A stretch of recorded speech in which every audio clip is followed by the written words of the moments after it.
बारीमा यो आलु रोपिसके पछाडि फेरि यहाँनिर यो किन यो प्लास्टिक ओछ्यायो अरे यो माटो राम्रो बनाउनको लागि होला औषधि हान्यो। त्यसपछि पुरा यो माटो माथि ड्याङ बनाएर चाहिँ नै फेरि यसमाथि पुरा त्यो प्लास्टिकले छोपिँदैछ। प्लास्टिकले छोपिसकेकोमा यसरी पानी जमेको देखिन्छ। यहाँबाट सूर्यको किरण पनि छिरेर जान्छ यो ड्याङमा।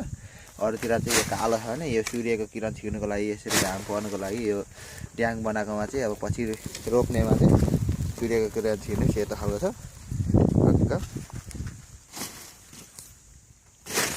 यसरी पुरै गराइभरि प्लास्टिक लगाइँदैछ। प्लास्टिक लगाएर माटोले छोपिँदैछ। यो ड्याङ छ, पछि यसमा के फेरि रोप्ने हो थाहा छैन। अझै यो आलु रोपिसकेको बारी हो। प्लास्टिकबाट सूर्यको किरण छिर्ने पुरा बेलचा हान्ने काम। दिनको 9,000 नेपाली। पछि यो प्लास्टिक फेरि 1 महिना पछाडि यो फेरि फाल्नु पनि पर्छ, थुत्नु पनि पर्ने हुन्छ।